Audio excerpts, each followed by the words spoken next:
doing, right? You're branding yourself. You're figuring it out what your story is that's going to connect with people out there so that you can build that. Hi, I'm Ebony, and I believe that stories change lives and everyone has a story worth telling. Sometimes, unfortunately, we let our self-doubt get in the way of us writing our stories and sharing our stories. So that's why I created Motivation to Write as a source of motivation and inspiration to help writers like you and me share our stories with the world. So I talk to the experts ranging from entrepreneurs to marketers to authors, to therapists, to psychologists who share their knowledge and their advice to help writers like you and me step into our full potential. Welcome to Motivation to Write. I am delighted that you're joining me today. I have Karen Happel. She is a personal branding expert, and she's going to talk to us about how marketers, how bloggers, authors, and writers can develop a personal brand and how they can market their work. So let's learn a little bit more about Karen Happel. Karen Happel is a personal branding expert and founder of Genuine Content, a marketing agency that helps authors and entrepreneurs develop three-dimensional brands that tell a cohesive story. Karen spent her early career as a casting producer in the reality TV world, where she learned how to connect with people from all over the country, draw out their story, and relay that story to network executives. Originally motivated by her passion for the television industry, what Karen found during those years was a love for storytelling and human connection. Great marketing, she believes, is rooted in the art of storytelling. Whether working with an entrepreneur just starting out or a Fortune 100 client, Karen has a passion for finding the personality in every business. I am here with Karen Happel. Yep, Happel. Okay, Happel. You know what? It's so funny. I actually started an Instagram account 3 or 4 days ago, and I've been making like a little video not on Insta Reels, I'm not there yet, but just on regular Instagram. And I made one today because I forgot to plug in my car last night. So when I have an electric car. And so when I went to go to work this morning, it wasn't charged. I only got like barely enough mileage to get to work. Oh no. So then at the end of the video, I said, you know what, but I'm excited because I'm interviewing Karen Happel tonight. I was like, I'm going to follow her. And I bet she has a bazillion followers. And I see that you do, but I'm glad I followed you because I love your Insta Reels. They're so fun. But you are a personal branding expert. And what is the name of your company? Genuine Content. Genuine Content. I love your website. That's a great website. Thank you. And I was wondering if you could give us a little background as to how you got into personal branding. And you were also a reality TV casting director. I was. That kind of played a part. Yeah, of course. So right now I have two things going on. I own a website and branding agency called Genuine Content. And so I work with companies and we build websites and figure out their brand. And really what I do is I help companies tell their story through, a website and everything that they do online. And then also, just through this Karen Happel personal branding expert, I work one-on-one mainly with authors, helping them tell their story online. Mm-hmm. And really what it is, it's storytelling. If I go back to the beginning of my career, I went to school for television production. I moved out to Los Angeles and, it was kind of the beginning of the reality TV boom. And I said, I'm never working in reality TV ever. And then all of a sudden there I was, and I started working on the second season of Hell's Kitchen. And my boss at the time said that I could go out and interview for the jobs that I really wanted, right? She knew that my path wasn't going to be in reality TV, but as I stuck around, I ended up there for another season, and I started looking at what the people above me were doing, and they were traveling around the country and just talking to people about their lives. And I thought that was just so cool. And before I knew it, I just kind of started climbing the ranks, and that's what I was doing. I got to just travel the country, hold these big open calls, or kind of, sometimes they were smaller things where I would spend like a week with a family and we'd film them and I'd interview them. And it was just, I love people and I love storytelling. And, whether it was, chefs on all of Gordon Ramsay's shows, I did, Master Chef and a bunch of his stuff. And then I also did The Biggest Loser and Extreme Makeover Home Edition. Oh, wow. It was just really neat. I kind of became really good at finding America's Sweetheart. That became my thing, right? And so it was a really incredible time in my life. I did it for almost 10 years, and then I was just exhausted. There's a high burnout factor. There were long days. Sometimes I went once a month without a day off, and it was just exhausting, So I kind of threw in the towel. I moved down to Orange County, and I started over. I got just like a random marketing job. And that kind of started the beginning of my marketing career. I went from behavioral healthcare randomly to aerospace. And I was doing marketing internally for those companies. And I learned so much. And about almost 3 years ago, I got laid off. And I was sitting there and trying to figure out exactly what I wanted to do. And I realized it was my time to start my own company. And that's a good thing to do. yes, it has been. I think some people are just meant to be their own boss, and there are pros and cons that come along with that, right? But I absolutely love it. And now what I've done is I've kind of compiled all of these different skills that I've picked up along the way. And from, the storytelling of reality TV to web design and branding. And now what I'm really passionate about is working one-on-one with people, helping them tell their stories. And so the author thing kind of came along. I had a friend who was a literary agent, and she would start sending her clients to me who needed to figure out exactly what their message was and how best to tell it online. Right. I love this because storytelling is big in marketing. Yes. Right. Yeah. And so how your journey just started with listening to people's stories. I find people so fascinating too. I used to live near downtown LA. Yeah. So there's like this huge homeless population, but every time I would see a homeless person, I would always wonder like, what's their story? Like right? From birth to this point, what happened? Like everyone is a walking book. It's so true. Yeah.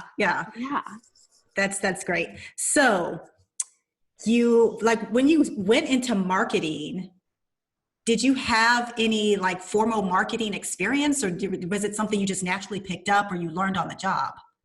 I think I just kind of learned it all on the job. I mean, I took marketing 101 in college, but just what I was doing in television, a lot of it transferred over really well. And then I was just kind of eager, and I went to the boss of my company and I said, hey, you're paying these people a lot of money to do graphic design. If you pay for me to take a class on my own, like I'll learn Adobe and I'll do the design work. And so I learned that. And then, the next company, they needed me to fix their Squarespace site. And so all of a sudden I was in that and learning that. And so, that's encouraging. Yeah. Because I think a lot of, especially people like authors or writers, bloggers who want to market or learn about it, I think they feel discouraged because they weren't formally taught or they don't have like a business background. But it is possible to pick up this skill, to read books, to learn, to absolutely. Yeah. And I think for creative people, sometimes it can be discouraging because, if you have a really large creative side of your brain, sometimes a lot of that business stuff doesn't come naturally, or like working with engineers was really interesting for me because I picked up a lot of like that organizational stuff. But my boss was like a super engineer and I was a super creative. And so, our brains just work differently. And I think you can get really discouraged with that. But, I think if you just throw yourself into anything, there's really nothing you can't do. Right. So someone like me who is a blogger. Well, let me tell you a little bit about how I got into blogging because it kind of ties into what you do. So 10 years ago, I self-published a children's book. The publisher said, you need to build a platform to get the word out. And they said, do a blog. And this was 10 years ago. I mean, blogs were just barely starting. I mean, they had Yeah. been around, but they weren't as big as they are now. I really didn't know what I was doing. I started a blog. I didn't know what to write about. So I initially just started blogging about like the journey of my publishing my children's book. But then once that book was published, I didn't know what I was supposed to write about. So it was just kind of random stuff like this happened to me today, or I read this book, I really loved it. And I felt so lost in the process. The interesting thing is I kept that blog up until about 5 years ago, but off and on. Yeah. But it still felt like I was just missing something. And that something was, what am I trying to sell? Like, am I selling myself? I'm not really selling the book. I don't know what my message is. And it was very frustrating. So now I've kind of revamped. I have a new blog, and it's aimed at helping writers step into the best version of themselves, and you know, reach their writer potential. Where does personal branding come into someone like me who wants to spread the word about her blog? Yeah, it's everything that you were just saying. You know, a lot of these clients or people that I've been talking to, they're running into the same problem, right? Either an agent or a publisher is telling them that they need a platform and they need a following. Mm-hmm. And I'm finding people don't really know where to start. Mm-hmm. And so I think the first, really what you're doing, right? You're branding yourself. You're figuring it out what your story is that's going to connect with people out there so that you can build that platform. Mm-hmm. And I think authors have an advantage in that, you know, authors are natural storytellers. Mm-hmm. But mm-hmm. I think it can be difficult to pick out the most important parts of your story that, like you said, are going to sell the right thing. I work mainly with, you know, nonfiction authors and people who are experts and, you know, hoping to put a book out there. And so in that case, really what it is, right? It's establishing yourself as an authority in one specific space as it relates to the book that you're putting out there. Mm-hmm. You know, so yeah, because I think a lot of times people become experts in their field. And if you Google somebody, right, all of a sudden, all the different links that show up are different because people have done so many different things in their lives. Right. Yeah. And so it becomes a matter of figuring out what that one message is and finding a way to make that Google search all say the same thing. So that if somebody Googles you, they go, oh my God, I want to learn from that person. If that makes sense. That makes sense. So as a children's book author, and I kind of forgot about that book. I'm not trying to sell that book currently. Yeah, of course. But when I had initially published it, the ideal thing to do would have been to establish myself as some type of authority in children's literature or children, or how would that work? Yeah, so it's a little bit different once you start crossing into fiction. How you brand yourself from fiction to nonfiction changes a little bit. My expertise is really on the nonfiction side. Okay. However, I actually did work with somebody who was putting a children's book out there. And what it became about was he was a balloon artist. And so we started coming up with different ways that he could create activities for parents to do with their kids, right? Mm-hmm. And so you start to become kind of an expert in that space. Mm-hmm. No matter what it is, when it comes to social media or building a platform, the first thing that you need to do is understand exactly who you're trying to reach, who your ideal reader is, right? And then if you can get into their head and help figure out what problem you're going to help them solve, then that's the content that you're going to be putting out there. That has to get weaved into your message, right? So I think for a lot of fiction authors, the problem that you're helping solve, right? It might be boredom, might be people frustrated with, you know, their Facebook feed right now and, you know, just don't want to deal with all the seriousness. You know, you're offering an escape, I think, in so many ways. Yeah. And so, just figuring out exactly how to put content out there that's going to draw people in that way. I think that's the key for fiction authors. Right. Because I was talking to a marketer named, oh, I can't, it was just last night. This is so horrible. Anyways, he was a wonderful person. Please forgive me. His name will come to me. Okay, story of my life. Yeah. I'm glad I'm not the only one. Right. So he was saying that you really need to find the person's pain point, and you're trying to solve a problem for someone.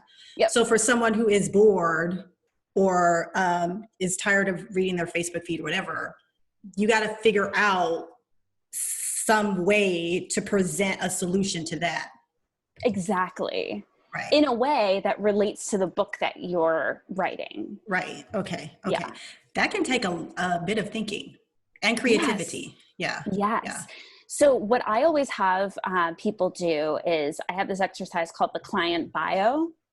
Because when I was a casting director, anytime that I found somebody who I thought would be great on the show, we had to sit down and write their bio. And that's what we showed to the executives. Mm-hmm. And so I instruct people to figure out exactly who their ideal reader is and create a fictional person, right? Even if even if the information that you're putting out there can be helpful to a group of people, you describe one person. What is, his or her name, age, where she lives? Do they have children? What is, their occupation? Do they like their job? What are their spending habits? What are their favorite websites, right? Like you really just create this three-dimensional person. That's what they call the avatar, right? The avatar, exactly. Yeah. Okay. Exactly. Yeah. And then you just speak to that person, no matter if you're, posting something on social media, sending out an email, writing a blog. Mm-hmm. Mm-hmm. Yeah. Yeah. So how then does, because I'm still thinking about like me as a children's book author, because I'm selling to the parents, right? I'm not really selling to the kids. Yes, you are selling to the parents. So I would have to figure out how to solve a parent's problem or pain point. Yeah. That's interesting. Okay. Because I always see on Twitter, because I follow a lot of authors, and they're always, dropping their links to their books. And every once in a while you'll see this string of like complaints where they're like, I don't think anyone's like reading my book or clicking on the link, or no one's purchasing my book. I don't know if I'm wasting my time on Twitter. And it's because people aren't really looking to buy a book as much as they are to feel something, right? Yes. And I think, and so that's kind of where I think this branding comes in. Like if you establish yourself as some type of authority and build a relationship with your audience. Yes, exactly. Okay. And so there's something called the 80-20 rule, where 80% of the time you should be creating content that delivers value. So that the other 20% of the time you can put those links out there to your book and stuff like that, because people have already bought into you by that point in time because of the 80% of stuff that you're putting out there. Right. But without that buy-in, right? Like if they don't already know you and like you and trust you, they're probably not going to click on a link that you put. So it's kind of imperative that authors have a website. Yes, I'm the author website, I think, is really important in establishing that brand and, exactly what story or message it is that you're putting out there. So then as for a blogger, you really need to focus on like building a relationship with the audience, which would mean that it's more than just posting your articles. And that's it. Like, I mean, you have to figure out creatively how to actually have conversations with these people that are reading your blog. Exactly. So like one of the things that you can do is, so you put out content, right? And there's nothing wrong with the content if it's not getting engagement, if nobody's seeing it, right? So your job as a blogger or a content producer of any way is getting your posts and your work in front of more people, obviously, right? Like that's your platform. Right. And so one of the little tricks that you can do is you can, if you understand who your ideal reader is, you reach out to a Facebook group where your reader frequents, right? And you reach out to the administrator and you offer to do some kind of workshop of some kind or a Facebook Live or something like that. something that's going to offer value to that group. And, all you ask for in exchange is, you can offer some kind of PDF in exchange for emails. Okay. Right. Or something like that. Right. And then all of a sudden you're just like in front of these people and you are regarded as an expert in the thing that you're there to do. Right.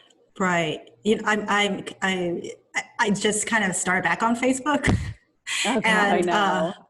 Yeah, I had been off since 2012 is the last Oh, one. Goodness. This is a strange time to be getting back on there. Yeah. It's very different than last time I was there. Yeah. And it's just, I was just amazed at how much, first of all, information they require from me. Good grief. I felt like I was putting my whole life just publicly Oh, on my this goodness. site. Yes. And I wanted a page for my blog, but I couldn't do that unless I had a personal page. Right. And then someone suggested, well, try establishing a group.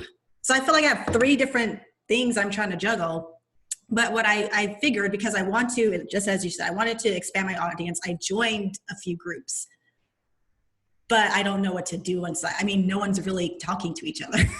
I didn't think about contacting the administrator and this idea. That's a good idea. But I'm kind of amazed that like these books are these clubs are like crickets.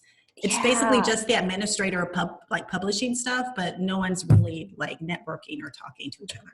And when you think about that, right, if the administrator has a pain point, it's probably that nobody is active in their group. Right. And so if you reach out to them and you offer them a free activity for the group, then that could help them kind of invigorate their group and get people talking. I know a lot of marketers suggest that using like a free PDF or download to get people on your email list. Yeah. Also. Just, okay. So how this concept of going live, because I see this on Facebook, this Facebook Live, and would this tie into what you're suggesting, holding some type of live event, perhaps? Yep. But it's similar, but just within a group. Within a group. Okay. Yeah. Okay. How powerful or how effective are live things? Because I know there's Facebook Live, there's Instagram Live, I think also. Yeah. Is that something you would suggest to authors or bloggers to reach their audience? I think so. I think they can be very effective, but you have to promote them, because if nobody knows that you're going live, then nobody knows that you're going live. Oh, right. So, right, it's almost like you have to say, I'm going to be live at X time talking about this thing, so that anybody who's interested in that thing that you're going to be talking about will be there. Right. The concept of personal branding. Yes. When I think of personal branding, I think of really kind of capitalizing on someone's personality. Yes. Is that what it is? Absolutely. It really, really is. I think the personal brand is so important right now, especially as the internet has become bigger and bigger, and especially now that people are more and more isolated, people are craving connection. Mm-hmm, and so the more personable that you can make your brand, people will start to feel that connection as they interact with you on social media or through your blog or whatever it is that your platform is. And so by being authentic and really kind of putting yourself out there in a way that people can relate to, I think you have a much better chance of building that platform.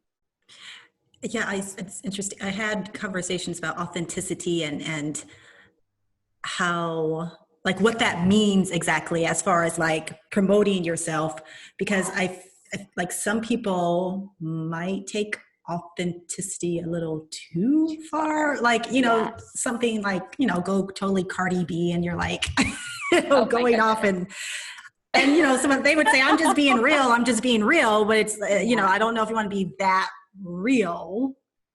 Your personal brand should be planned.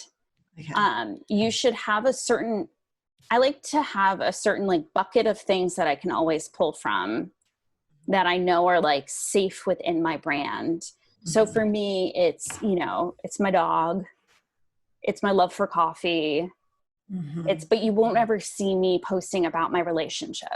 Right. I have like things that I talk about and things that I don't. And then occasionally what I do is I push beyond the boundaries to offer a little bit of vulnerability. Right. Yeah. And then that's what people really kind of attach to when you do that. Right. But the one thing that I like to say is you don't confuse authenticity with a diary entry. Like you don't want to use your platform as a diary and just put all of your garbage out there, right? Because we all have garbage. Right. But what I try to do is those moments when I am vulnerable, I come from a place of solution, so here's something that happened in my life and here's how I dealt with it. Maybe that's something that will help you as well. As opposed to like, this thing is happening and I'm a mess, and because that's how I spent my 20s. Right. Me too. Yes, I understand completely. Yeah. So, I think people can also take authenticity in the other direction where they feel like they have to put on a persona that's like authentic to their field. So for example, if I am, I don't know, if I'm a chef and I have like a chef blog, they want to come, like they want to just be total chef. Like there's none of them. It's just total. Yeah. But it's like, important to be authentic. Absolutely. It's too much filter. Okay. Right. You're like filtering your story. It's the perfect Pinterest mom, right? Where you're just putting out like the best parts of your life and all that kind of stuff. I think real authenticity and vulnerability is showing a little bit of the tough stuff too. Yeah. So what would you say to someone who's just really timid or maybe not timid, but who's just scared to open up and be a little vulnerable? How important is it to show vulnerability every once in a while? I think that everybody's personal brand is going to be different, and it's going to be something that's very true to you. I am somebody who's always had a really easy time of kind of letting people into different aspects of my life. But I do think that it is that moment that you push past fear a little bit that people are going to connect to. Yeah. And finding the type of content that you're comfortable delivering makes it a lot easier to put yourself out there a little bit more, right? So if you love taking photos, if you love writing, right, like that should drive the type of content that you're putting out. If you're a great speaker, video is something that you should be doing, even if video scares you. If you have a way with words when you speak, right, like video is something you'll get over the fear eventually. And so that kind of helps a little bit. Yeah, because I think there's the fear, especially for writers. First of all, there's just the fear of even writing an article for your blog because you're scared people are going to read it and judge it, or maybe not read it at all, or whatever. So then when you talk about being a little vulnerable, that just like I don't even want to write a plain academic type article. I can't throw a little vulnerability in there. Are you kidding me? I know. But here's the thing, right? Like the fear comes from not wanting haters out there, right? Right. But the moment that you start getting haters means that you're starting to become a little bit successful. I've heard that. That's a good way of thinking of it. So how would you handle, because it might happen that, eventually if you keep with it, you're going to have people that are going to say some not so nice things. Yeah. How do you keep your confidence? How do you maintain your confidence? How do you keep going in the face of criticism? I've surrounded myself with people who are at a similar place in the same realm of what I'm doing. And I have a group of girls, and we have a weekly Zoom call where we all kind of share where we're at in our development of what, the things that we each are doing. Right. And what I found is that we take turns, on the weeks where some of us are doing well and other ones are struggling. with whatever it is. And so I think that helps a lot, kind of just keeping us all on track. And learning from each other. Like, you can't do it alone, Right. Yeah. especially writers, because you can get so isolated and stuck in your own head. Yeah, you can. It can be a lonely, and for some people it's a hobby, for some people it's a career, whatever it is, it can be very isolating. Yeah. So it kind of makes it scary sometimes to even, I know writers that don't want to, appear on film or video or even post their pictures. It's just, it's just very absolutely private. It's really common, actually, a lot of people. And then all of a sudden they have an agent who goes, I'd love to represent you, but you don't have a following. And that can be really discouraging, Can we talk a little bit about LinkedIn? Do you know anything about LinkedIn? I'm not a LinkedIn expert, but I do know LinkedIn. I've had a LinkedIn account for years, but I never ever used it. I just didn't really get it. And I'm kind of starting to revisit it. I visited it today, and I have like 3 people I've connected to all these years. It seems like a lot of, I don't know if it's more personal branding or business branding happening on that site. Yeah. I don't even know what I'm trying to ask. I heard that it's a very, like, if you post something on LinkedIn, people will see it, versus on Facebook, it might get buried or whatever. Has your experience with LinkedIn been that you're able to reach more people? If you're posting consistently, if you kind of go in there, this is the same with any social media platform, right? Like, if you post twice in 1 week and then you disappear for a month, the algorithm of whatever platform is not going to show your post to as many people. Okay. But if you're consistently, maybe once a week, putting a new article out there, or, a new post, and getting people to engage with that post, then the algorithm will show your posts to more people, because it knows that you're going to consistently create content for your followers. Because it seems like that would be a really good space to do, as you're suggesting with Facebook, just kind of interacting and connecting with people and offering workshops or what. It just seems like it would be an easier networking space. LinkedIn. It depends who you're trying to reach. If you're an expert in a field that's very business oriented, then that's probably where you should be, but if your ideal reader is, mom struggling with infertility, then LinkedIn probably isn't where you should be. Right. Yeah. So I think identifying exactly what platform you should be on, and just starting with one to begin with, is something that a lot of people miss out on, right? They're like, okay, I'm going to do social media, and they try to do all the platforms. You're just setting yourself up for disappointment, right? But if you choose one, you're like, this is where my reader is, and this is the type of content that I'm going to create, and you just stick with it, even on days that it feels like no one's reading any of your stuff, right? Eventually you will start to get traction. Can we talk about Insta Reels? Because I saw 2 of yours, and it just seems like you have to be comical. You have to be funny. Like, yours are funny. And I don't know if that would work for me, just to be that. Yeah. So I hate doing Reels. I'm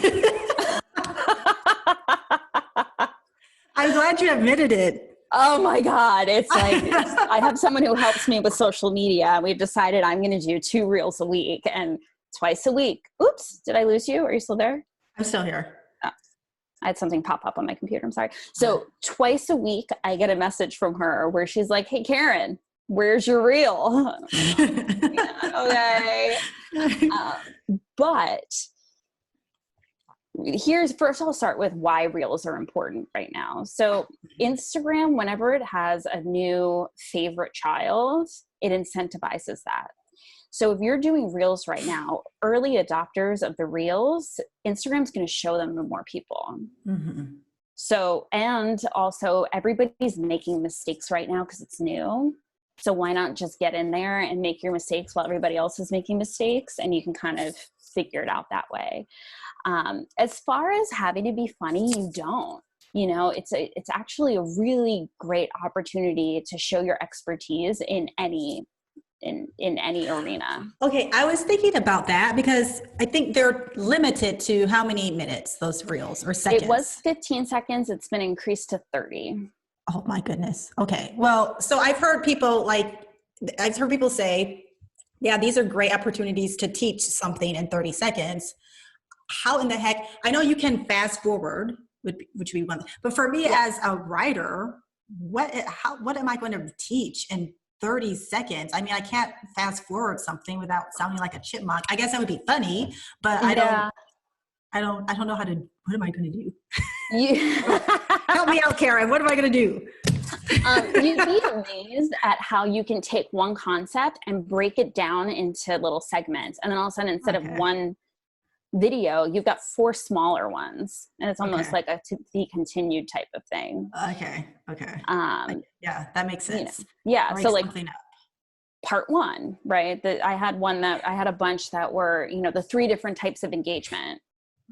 So the first type of engagement is this, and there were little like 15-second ones, and I'm still learning, and some of them sounded a little infomercially because I'm trying to speed through. Right. Okay.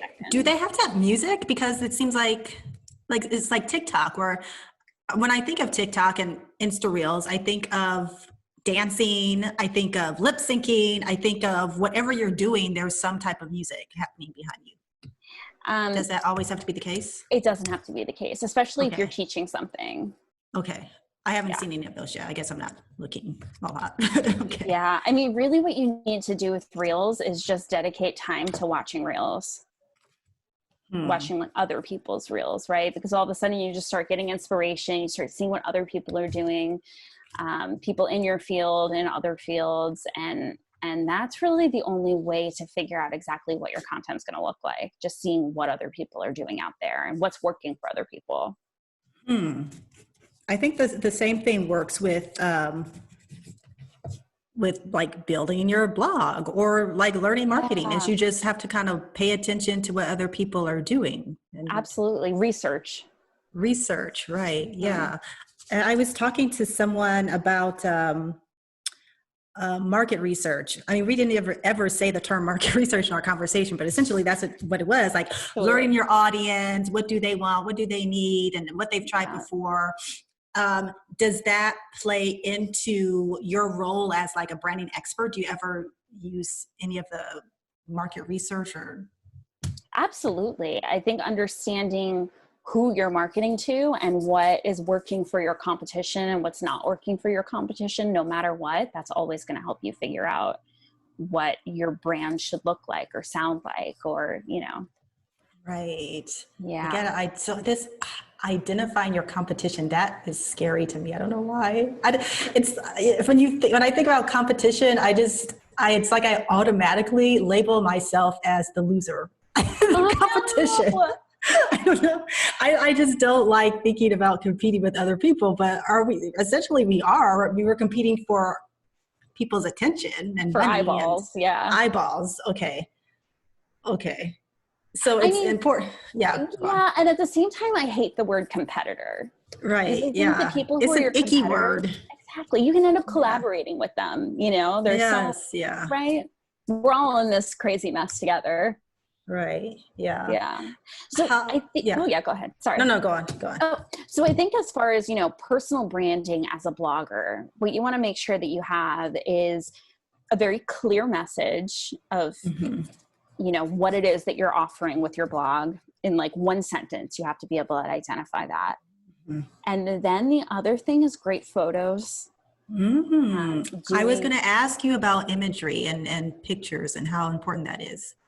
Yeah, it's really important for a website, for a blog, for social media. I hate taking photos, but I pushed myself. I have a friend who's a photographer, and now every so often we'll do a personal branding shoot so that I just have a pile of photos that I can use for Instagram to get my message out there, and then I can use on my website, Right. Yeah. Is video important on your site too, or is that? Video is really effective for social media. It typically does really well. I'm not very good at creating it. So even though, I have a degree in video television. You think that, I know how to do some of Do this you stuff. really have a degree in video television? That's so funny. And I do. I mean, I have a degree in music and I don't like singing or anything anymore. It's just, Okay, thank you. so yeah, okay, I get it. Yeah. So the clear, so if I'm a blogger, Yeah.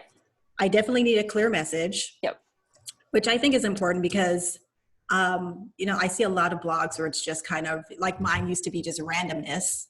And I'm not quite sure what I'm supposed to get out of it. And then you kind of confuse people if your message isn't clear either. Like, Exactly. this week you were talking about the news and now you're talking about how your baking cookie went disastrous, whatever, right? Yes. It's just not consistent. And then visuals are really important. So if someone, so let's say they have their clear message and they have their visuals and they're writing content, it's pretty good content. Where does storytelling play into this? The way that all of it comes together should tell a story, right? If you plan out your photos really well, your photos are going to be illustrating who you are, right? So the story, that's where the story comes in, who you are and how your reader's going to connect to you. Yeah. Right. Yeah. So because it kind of goes back to that, what we were saying earlier, like they want to see authenticity and they want to make a connection. They want emotion. Emotion is important. Yes. Emotion is so important. I recently wrote a post and I said that I think I figured out how to make sure that my blog's message is clear, and it's by answering this question: what do I want my readers to do, think, or feel after they've visited my blog? Exactly. That's right? Exactly it. Yeah. Okay. Yeah. And then once you know that can really kind of focus you in on what you should be doing. Like if you know what you want them to do. And it's important to just connection. It is important. I'm learning that connection is important because I've been connecting with my readers, now it's become like a monthly event where I have a Zoom, I call it virtual cocktail party for writers. Awesome. It's just like a really small group of us. It's 9 people. But I was really surprised by how many, especially women, just want to connect with other women who write. And we just want to share and want to encourage. And I just wish that more people would do that or be open to it. Yes. Yeah. Absolutely. That networking piece is huge. Yeah. Yeah. Yeah. It can be kind of tricky to get people involved sometimes. And maybe it does go back to the writers being very isolated, or I don't know what it is, but it does kind of take some coaxing to get people out of their little hole. Like, come on in and join us, Absolutely. And I think, reaching out to people on Instagram and places like that, right? You're not just looking for your future readers, you're also looking for people in your own community. Because then all of a sudden you can all kind of prop each other up, and all of a sudden you're shouting each other out and all that kind of stuff too. And that can be really great. Yeah. So how important, when you said that you have a group of women around you to kind of build you up, when you first started writing, you're not writing, but you're marketing, did you have some pushback from people, discouraging you from getting into that? And oh yeah, just kind of the blank looks of I was actually dating somebody at the time, right? And I was like, I think I'm just gonna go out and do my own thing. And he's like, so what is it, like an agency? You're just not gonna get another job? It's terrifying, right? Oh my gosh. Yeah. I see this a lot though. I see this on Twitter a lot. A lot of writers, I see them posting things like, my husband said something terrible about my writing, people, my family saying, you can't earn any money like doing this. What are you doing? Mm-hmm. And it's really sad because it kind of discourages them from pursuing what they really want to do. Yeah. And I think that's where having a group of people who are doing what you're doing and finding a little bit of success, right? They don't have to all be super successful, but as far as they're taking the steps that you want to be taking yourself, I think having that kind of support's really important. Mm-hmm. As women, yes, it's sometimes, let's say we get to the point where we have an audience, we're putting out valuable content, and we're ready to start monetizing. Mm-hmm. That's tricky for women because we feel guilty about charging. Yes. We always want to be nice and please people, and we don't want people to talk about us. Do you have a blog? In my 20s, I had a dating blog that was just horrendous. But even starting your business. Yeah. How do you price your stuff, or did you get any pushback on that's way too expensive, or I'm not paying that much, or? Oh my God, I get it all the time. I still get it, especially like as I've raised my prices. And I think when I first started out, I had to completely shift my mindset around money, because that's exactly what it is. You're a people pleaser, right? And you want to help everybody.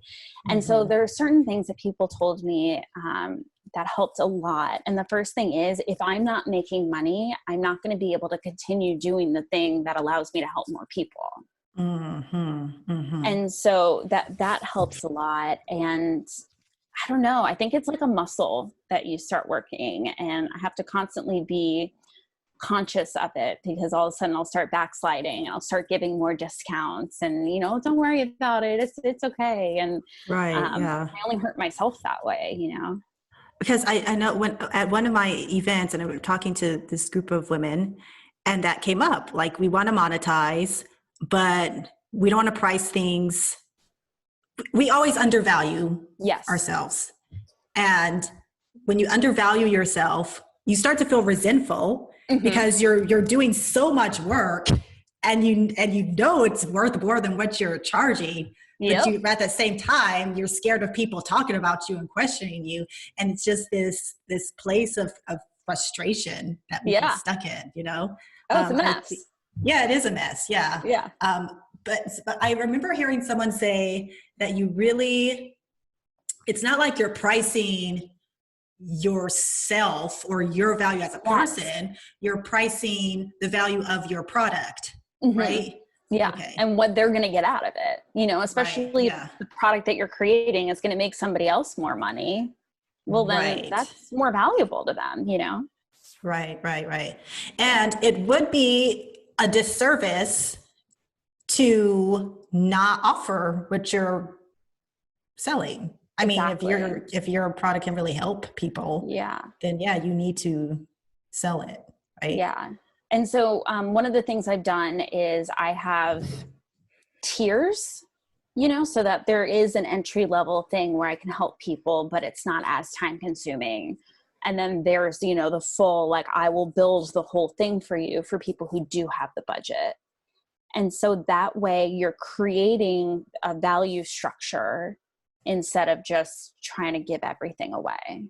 And in the beginning, though, is it necessary to give a lot of stuff away for free in the beginning? No, I think giving stuff away for free is hurting yourself, because you're undervaluing yourself. When you undervalue yourself, it's harder to pull yourself out of that.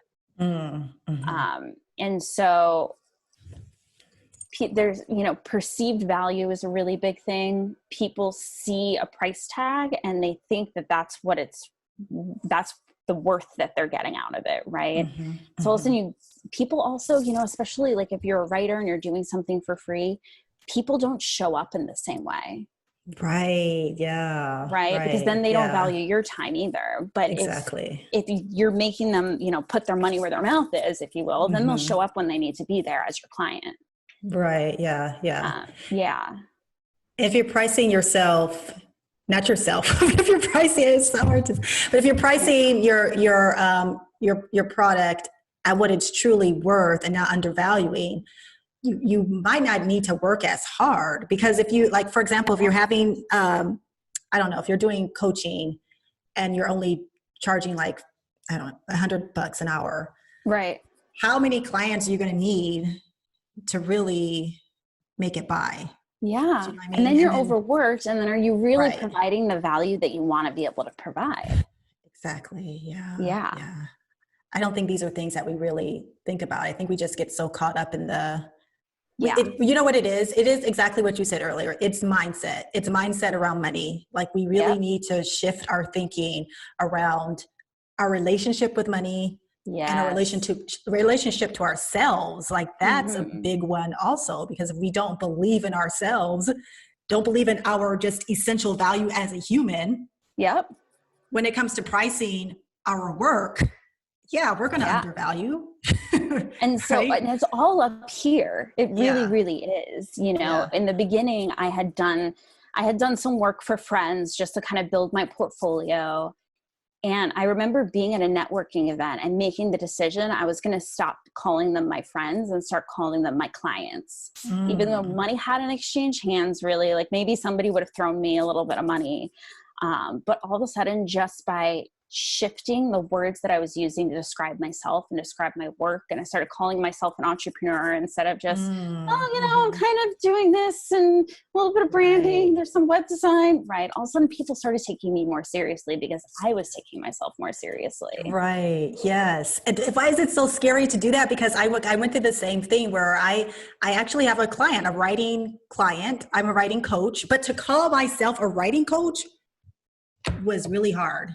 Yes. Because I don't know what I felt I needed a degree in writing coaching. I mean, I don't know, but it's just kind of like stepping into that power. It just, absolutely. I don't know if I felt I wasn't worthy of calling myself that. I don't know, but it feels a little deceitful because you've never called yourself that before, but imposter syndrome, right? Imposter syndrome. Okay. Yes. Yeah. Okay. That's a big one. Gosh. Oh my God. Yeah. But then you remember we all have it. Like, even the most successful people at some point in time feel like imposters.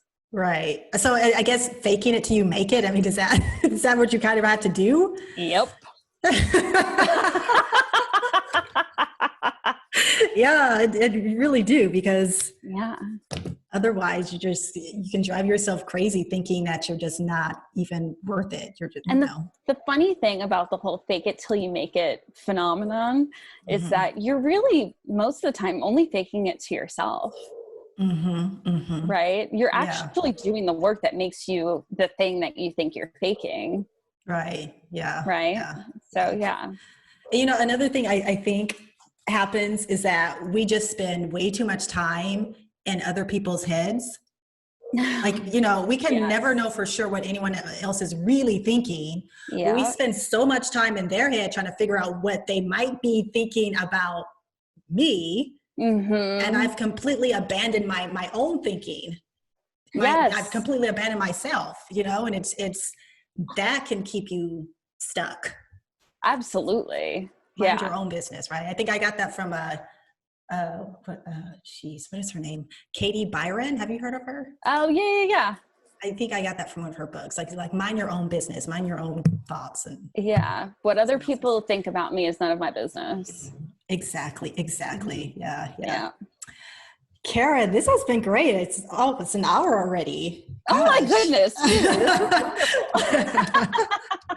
I really enjoyed talking to you. You have such an interesting background. I love your take on brand. I've never talked to anyone about branding before, so this has been great. Thank you. So tell us where we can find you. So you can find me on Instagram at karenhapplemarketing, and my website is karenhappel.com.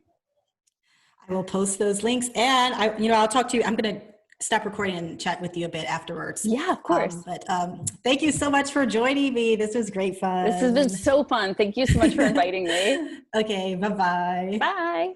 That was a very inspiring conversation and a very fun conversation. Karen is very fun to talk to.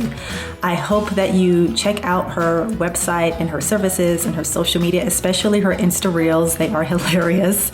And if you need help with personal branding, if you're a writer, especially a writer of nonfiction, author of nonfiction, then I hope that you do reach out to her because she knows her stuff. In the meantime, don't forget to visit my blog, xazo.com, this Sunday for my big takeaways from my conversation with Karen.